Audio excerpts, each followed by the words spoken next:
desert.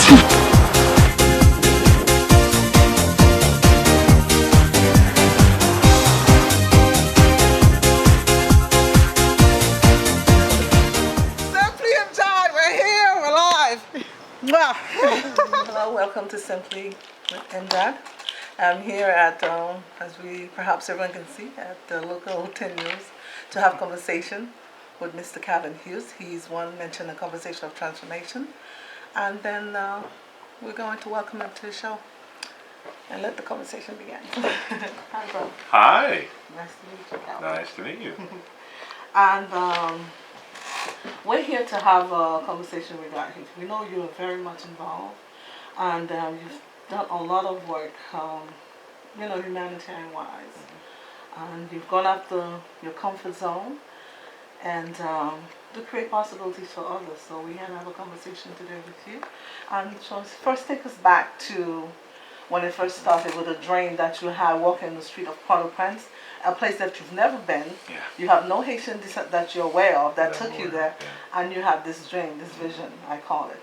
Tell us a little bit about that. Well, I pretty much had just moved here, and I was working in Philadelphia, and before I could really wrap my mind around such a diverse market like Miami. Was it culture shock?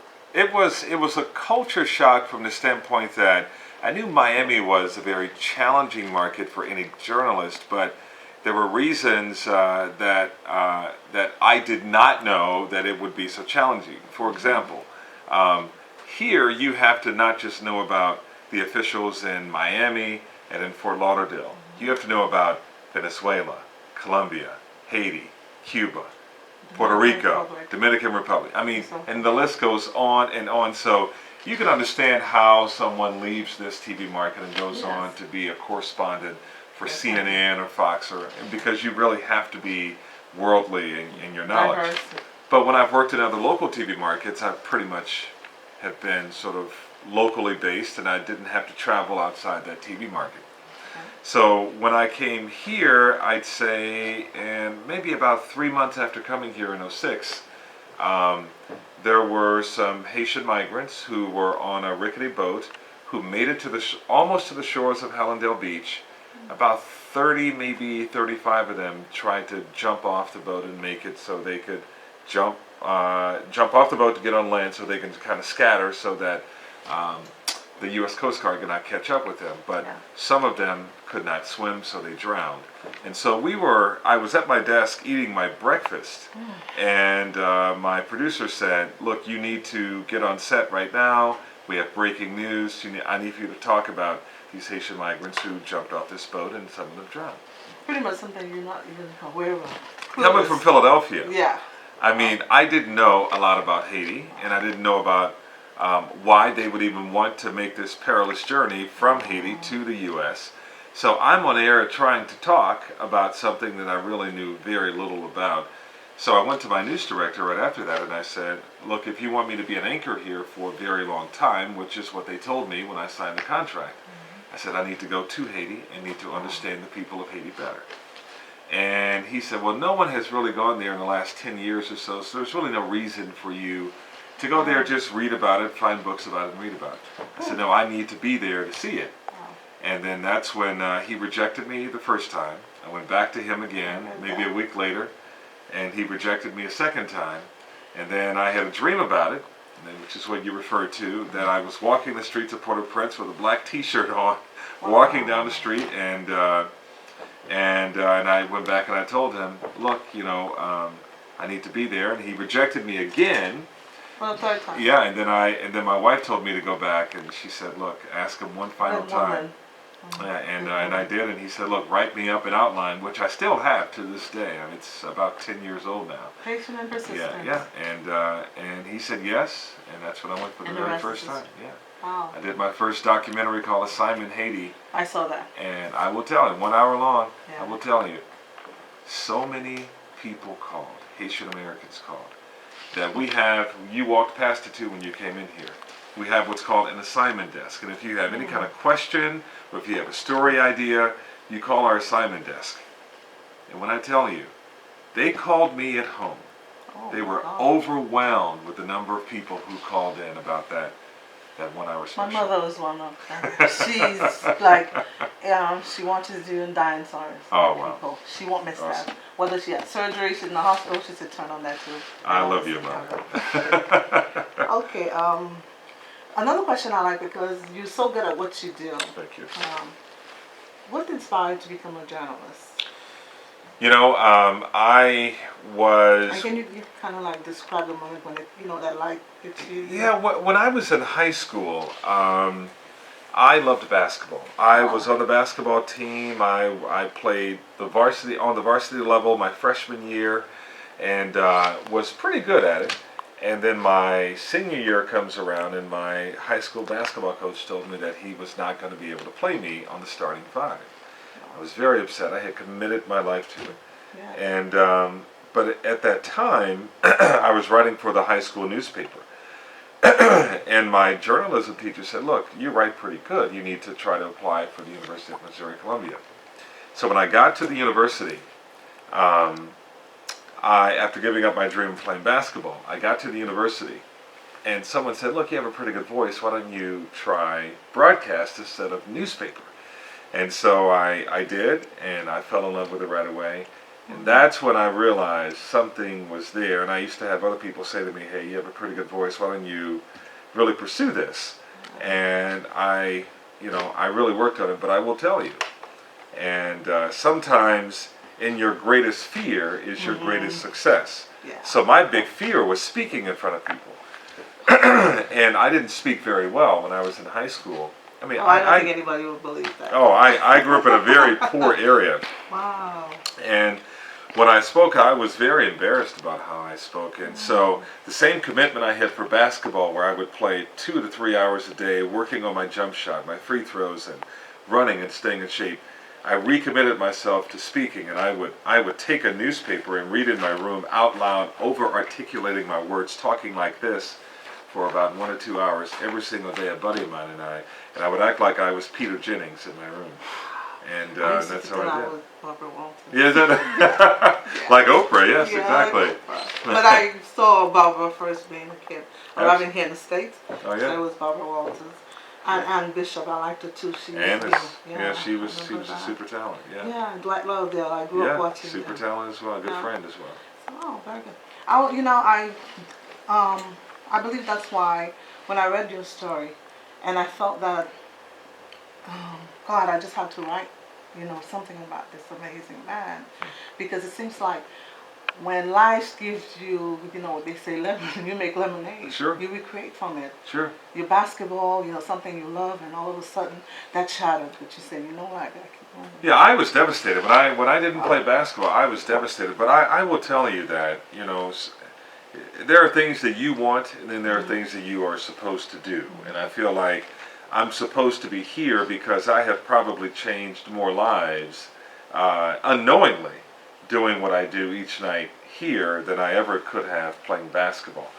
Basketball is a very short career, maybe 10 years if you're lucky, and if you make it to the very highest levels. But here, you can do this for many, many years and decades. I believe that. It's very soothing. There's something wonderful about you. Humility. And I believe that's why your cup would always run over, because, not to talk about faith, but I always normally label that Christ-like. Humility is Christ-like. Because it seems like when you do have conversation, which I call on air, there's something soothing about your voice that's enrolling, captivating. People who doesn't speak English actually sit down. I've seen them in my parents' home where they actually watch the news. Yes.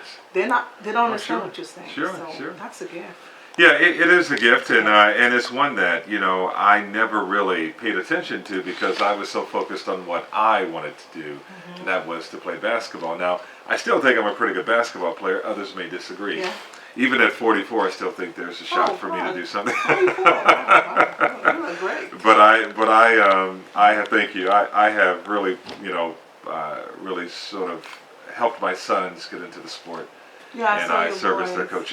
So they play basketball. So I'm gonna depend on them to go to the MJAD. And you know, one thing we know that you're not of Creole or Haitian descent, and we know you poly a little Creole. What can you say to viewers that? I only would say this at the end: is "Passez bonne nuit." Passez bonne nuit, okay, which is have a good night. Have a good night. Yeah, That's right, but we'll save that for the end. We'll save that for the end. Yeah, and another thing that I wanted to ask you. Was there any challenges? Would they label crossing over? You know, and you said that you were raised in a very poor neighborhood, and I mean. Very insightful question. Yeah. Very, very, very good question. In fact, it's funny when I started practicing my articulation and diction every single day. Even some of my closest friends, whom people I thought were friends, would say, "Stop talking like a white guy." And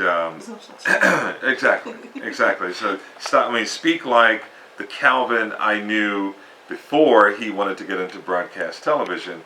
Speak like you would normally speak, and I would tell them this is how I'd speak. You know, this is how I didn't realize I was capable of speaking, but I would tell them this is how I talk, and they would say, "No, you're talking like a white guy." So I even lost some friends along the way who felt as if I was, quote, trying to be white, as opposed to just trying to be the very best that I can be. In their eyes, being the very best that I can be was being white, but in reality, I'm just being me, and just sort of grabbing my destiny and saying, this is who I am, and I'm embracing it. So you pretty much fell onto something that I read, that I've asked God to show me my enemies, and I begin to lose friends. Oh, absolutely. Absolutely. That's a great saying. Absolutely. Absolutely. Yeah. Some of the people who you think are supposed to help you get to where you need to be are the ones who will try to keep you from getting there. It's always a good question for young people to ask when they really want to find out who their friends are. That is, are you helping me get to where I'm supposed to be, or are you keeping me from it? So if you're keeping me from it, then you're really not my friend. If you're helping me get... So those people who are really happy and are celebrating your victories along the way, those are the people who really are your friends. Okay. And we'll be right back. Thank you. Really want to do something. It takes over everything. I mean, it becomes every other breath. If you really want to succeed at something, it takes over everything. It becomes your oxygen. I mean, literally, you don't think about anything else. Think about Sam Walton when he came up with Walmart. You think he was kind of hanging out playing a little golf, and he said, let me go work on this project on Walmart. He dreamed about it. Henry Ford, who came up with the car. All these people Steve Jobs, who came up, do you think this consumed them? So if you really want to be on TV, if you really want to be good, if you really want to be successful at something, it consumes you. And to continue our conversation, one of the things that I wanted to ask you, what was it like after the earthquake to go there? I know it was emotional. It was deeply emotional. I will tell you, knowing what I know now, and if I were asked to go back and do that assignment again, I would still not be prepared. There is nothing that prepares you for seeing bodies lined up down a street covered in white sheets. Children. Children. I mean, we went to a school, and Carrefour. We were the first. We were the first crew to get to Carrefour. First responders had not gotten to Carrefour. We were the first ones to get there, and when we went there, people were literally greeting us, saying, "Come to my backyard. I can show you people who have been crushed." One person took us to a school where, as you know, the earthquake hit at about around 4:55, 4:56. It only lasted for, maybe 48 seconds, I believe, or something like that. I was 38 seconds. When my assistant called me and told me about it. Are you sure? You were in Port-au-Prince at the time? No, I was here. Oh, you were in here. the States, yeah, but I couldn't. I said, no, perhaps it's just something, minor. I couldn't even possibly imagine. Well, we were at a school where it had come down on top of children, and there was one particular sight of a young girl who nearly had made it out of a school. You can see the back of her head. Luckily, she wasn't facing us, but you can see the back of her head. She had some pretty ponytails. She was in her school uniform, as are most Haitian children. and she had been crushed by all the concrete from that building. I mean, many people were pancaked. I mean, you could see them. Some of them probably held on. Some of them probably had survived for hours after the earthquake. Oh, they're resistant. But because there were no first responders who showed up to remove some of the layers of concrete from their body, they died. And so, I mean, at that time, my daughter, who was born on January 28th, and the earthquake happened January 12th, so she was born 16 days after the earthquake, and I will tell you, I mean, I was deeply touched by the earthquake. When you returned home, what was it like for you? I mean, returning to your children, knowing what you saw back, and parents and so forth, and your wife. I mean, I know there's gratitude in you, but tell us a little bit. Well, I will tell you, when I got back, it was an exhausting. We were there for 8 days. We actually lied to get into the country. We said we were going there for humanitarian efforts, which we really were, but not totally. So they let us into the country. They weren't allowing anybody in. Yeah, I recall. And so we got on a really small plane. But we were there for about 8 days. We slept outside. We slept on porches. We slept on the ground. Yeah, it was very grueling. And I will tell you that when I got back here after covering days of that and seeing that, I mean, the smell was so bad that you will see in some pictures that people put toothpaste on the top of their lip so that they wouldn't have to smell death in the air. There's nothing like the smell of death. You will never forget that smell. And so when we got back, I returned my stuff here at the station, hopped in my car, and cried the entire way home. Because when you're there, you're so in the moment. What you cannot do is get swept up in the river of emotions that you feel. What you have to do is set those aside. At night, I would always cry, but during the day, I would have to report and would have to show what I saw. And now that's business, because I kind of feel in that, like when things are happening in a way, I don't get swept with it. I handle business and then later I cry. That's serious business. Well, I mean, it is extremely tough because you have to departmentalize, and I will tell you, I cried, and there were days after that I cried. I mean, I understand how some people would go for counseling. I wasn't there long enough to have to deal with post-traumatic stress syndrome, but I was there long enough to feel the pain of the people that I saw, and what I saw too, besides all the pain, was resilience. And you have to question. You have to ask yourself, if you, in the next 30 seconds, lost everything. You didn't know where your mother was. You had no cell phone service. You lost your house. You didn't know where your siblings were. You didn't know if your friends were dead. You didn't know where your children are.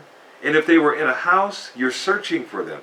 In a matter of 30 seconds, what you thought was the world was coming to an end.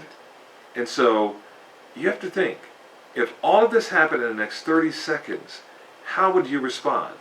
There are some people who would probably kill themselves. There are some people here in America who kill themselves for lesser reasons. Yeah, for losing a job or a home. Yeah. But imagine that you start singing spiritual songs as you're walking down the street carrying everything that you have in your arms. And I mean, just not only that story, but other stories that I've covered, and I always like to say that people thank me for covering the story about Haiti, but I could never do for Haiti what Haiti has done for me. That's powerful. That's powerful. It's very true. I mean, I would never try to act as if somehow, I am worthy of these awards, because I'm not. I mean, I was doing what I was supposed to do as a journalist. What do you see yourself, let's say 10 years from now? Will you continue to do journalism? Or do you see yourself on CNN doing a talk show, something like Larry King? Well, my mom wants to know about it. What's interesting is that I just re-signed a contract here for 5 more years, but oh, congrats! thank you. But my goal is to be here. I mean, for as long as they will want me here, and They for as want long you as the here. community here. Yeah. So Community loves you. yeah, well, that's very nice. It's whatever you put out, that you receive. I believe that. Like I said, your cup runneth over because you give so much, and that's a good thing. And I was at this time there is something that I would like to present to you, and I would like for you to read it. Okay. Oh wow, very nice. This spiritual being. Well, first let me show you what it is. Thank you. This spiritual being, in his human experience, is humble, appreciative, loving, compassionate, a giver and receiver in goodness. Haiti whispered something in his ear that he couldn't ignore. Indeed, he was somewhat awakened. The thump got louder, and he was intrigued, and then the bulldozer set in, and he listened. Yes, we are having conversations of the beautiful man, an equally soul, Mr. Calvin Hughes. A father, a brother, a son, a husband, a journalist, and indeed a lover of people, and Haiti is one of his loves. Yes, one of the same star power that does not seek fame. He is simply a lover of himself and people. A conversation of transformation by MJAD. Thank you. Thank you very much. That's for you. Ah, We thank you stole very that much. picture. I see. I love it. Thank you. Thank you. It's a nice picture. Thank you For very something much. you can have a little, something, a humble gift. Oh yes, I'll put it on my desk. Thank you very much. My mom will love this too. Yeah. And I'm going to read something. I remember last interview I saw you with the president. Yes. I mean, you loved by everybody. I know everyone puts you on stage, but I don't have a stage just to This put is you a- on. So this I'm is just an going to have even bigger conversation stage, with yes. you, And this is what he said. And it was an interview. You guys were talking about different things for Haiti. You asked him about, Yeah, we the were in country. OCAP. See? Yeah, in OCAP. Yeah, That's yeah. where I'm from, by the way. Oh, I was born love there. OCAP. Yeah, I was born there. Beautiful place. Yeah, I That was loved my it. first time in OCAP when we Oh. went to the airport there. Beautiful airport, by the way. Yeah, something's And, from 1952. yes. It's in the work and it's Yeah. finally here. Yes, I say congrats to him. yeah. Congratulations. Oh, he took us. I mean, we were able to get up on his Wow. helicopter and go around to So you rode with the Labadee, and president. then, well, he wasn't on it. He just Oh, he okay. sent his helicopter for us and said, "I want you guys to see more of my country." And Wow. I had already been to the Citadel and to Sanssouci and other places like that, and took the donkey up the hill and all that. I saw it. Great stuff. I saw Yeah, it. I that saw was it. great stuff. Yeah. But OCAP, I love OCAP. I believe in simplicity. A lot of people, believe in sophistication. And, simplicity, there's so much, and everything began with his simplicity, Yes. goodness Yes. arise. So I'm going to read this from President Martelly. He says, "We don't want people to feel sorry for us anymore. We don't want people to think that we need for them to send $1. We need people to come to Haiti to see the beauty of Haiti and invest their money and enjoy the fruit of democratic country." President Martelly said that. You I agree? remember that. Absolutely. I remember that very well. And he's love right. that. He's so right because, I mean, oftentimes Haiti is seen for what it has not done as opposed to what it has done. Yes. And if you look at what Haiti has done over the last 5 years, there are many countries that could never bounce back from what Haiti That experienced amazing in hospital 2010. they have. The hospital, I mean, all the soccer fields for Yes. kids. I mean, look, the only area that certain newspapers could really focus on was the lack of housing in Haiti. Now, certainly, there's a lack of housing in America, too. But Yeah, there's a situation is lack of everywhere. housing. Yeah, there's a lack of housing in Haiti. There's a lack of housing in Cuba as well. United I mean, Kingdom. I mean, everywhere. So I mean, certainly Haiti can do better in certain areas. But if you look at how far the country has come, I mean, it's pretty remarkable what it's been able to do in the last 5 years, what it couldn't get done in 15 or 20 years. I believe, a lot of people, when someone become in power, the president, head of states, and they think there's a magic wand that person just, No. with the dust and everything Yeah. happens. No. It takes work. Yeah. It takes Yeah. work. When I was a kid, I first arrived here, I used to look at the presidents when they first started and then when they leave office, how they age. And I would have conversation with my mom about that. And she would say, because they have the world on their shoulders. Absolutely. Let's pray for them. Yes, Let's pray absolutely. for 'em. I pray for President Obama. I mean, when President Bush was in office, I prayed for him too because he was the head of state. They all Prayed did. for President Martelly, you know, and so forth. Well, it's funny, Martelly was dealing with the same thing that Obama was dealing with. Obama has a Congress that does not want him to succeed. In fact, the majority leader said, my goal is to make sure you don't succeed. That's what Mitch McConnell said. That's what John Boehner said. We do not want you to succeed. We want you to be a one-term president. This is what they told him. He is, No. to me, a transformation because, I mean, I've never seen a head of states where walk into a prison and have conversation with prisoners before. He is, I haven't seen that. well, it's never been done. That's why you've never seen it. Obama was the first to ever do that. He was the first president to ever visit a federal prison. Wow. Remarkable stuff. He will never get credit for a lot of what he is doing, currently speaking, but history will be the best interpreter and be the best judge of what he has done over the course of 8 years. But Martelly was dealing with an old Senate that did not want him to succeed. He has gone around them. Now he rules by decree, but that's about to change. I mean, you have elections coming up in October, and he's going to be out of office in December. You know.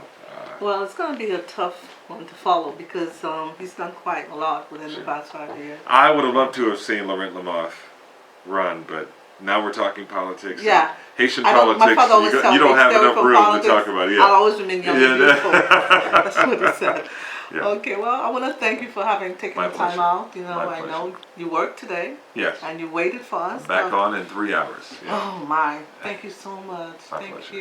You know. Thank I you can't too. Thank you enough. Thank you. Thank you too. Absolutely. You're white, too. Okay. Not at all. Not at all. We Thank would you. like to thank Mr. Calvin here for his tremendous contribution, not simply to Haiti, but to humanity.